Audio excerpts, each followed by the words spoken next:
Hi, this is Stuart Servitor. I know it's been a long time, but I got a new haircut and it looks okay. So I thought, time for another StuTube. This StuTube will be about homework. What is it good for? Huh, absolutely nothing. It shouldn't be. It should be helpful. It should teach kids process. It should reinforce what they've learned in class, and it should give them good work habits. Does it? Not always. What is it these days? It usually turns kids into functionaries, skimmers, partial doers, and I don't blame them. I do not blame them. You get a lot of homework and you get marked on the homework. Do you get marked on the quality of the homework? Rarely. You usually get marked on doing the homework, getting it done. So you got to cover it. So what do kids do? They say, oh, I looked at it. I couldn't do it. They do a few questions. They peter out. They get it right. They get it wrong. They copy it from somebody. What is that? What is that? You're punching a clock. And now a lot of schools, most schools, you get graded for homework. I didn't. If I had, I wouldn't be here now. I don't know where I'd be, but I certainly wouldn't be talking to you because homework, even as a kid, even though I love to learn, I realized a lot of it was busy work. I didn't do it. I'll be honest with you. But I did learn. It's a big difference. So is homework about learning? Or is homework about turning your kid into a little bureaucrat? More often it's the latter, unfortunately. And we see it. We see it when kids come to do tests or when I have assigned kids homework and they get worried about finishing it. And I don't give a crap if they finish it. So they do a crappy job to finish it. And they do that same thing on tests often. They try to finish the test as if that's somehow worthwhile. It's not. What's worth it is doing the work really well all the time, as best you can. And if that means doing less work, I'm fine with that. If it means doing no work, even if you're not going to give it your mind, your focus, your engagement, why bother?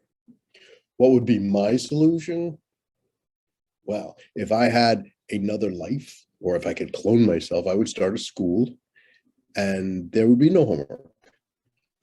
There would be work in school. The teacher would teach a lesson for part of an extended class.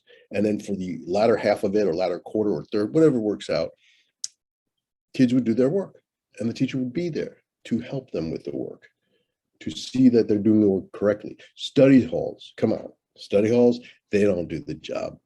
And then kids go home and they got life, they got dinner, they got after school activities, and then they're supposed to do homework. No, do it in school. Do it right there with your teacher. Do your work, show your work, ask questions, learn how to work. If I'm a teacher and I'm seeing a kid try to do math by like staring in the air, I'm going to point them out how to do it. I'm going to stop. I'm going to show other kids who are probably having the same problem, show them how to do it on the board. So you learn from the work you're doing. You're not just spinning your wheels. Is there room for projects after class? Are there room for papers? Which, certainly, those could also be done in school in extended periods, but never going to happen. Would it? Should it? Could it? Should? Would it? I don't think so. But that to me, and instead of then kids going home and having something hanging over their heads or having their parents coming after them, they could live their lives. Maybe school day would be longer. It's another reason it wouldn't happen. But maybe then when they get home, they're off. They're done with their work for the day. That's not the trend any of us live our lives with, but boy, it makes a difference in your existence. You work hard, you work well, and then you're done. And then you take a break, and then you start up again. That's what home should be, and that's what work should be. However, homework is rarely either. This is Studatuta. Thanks for tuning in. Check me out wherever the button is, subscribe, like, or just, wait for the next one. Thanks again. Bye-bye.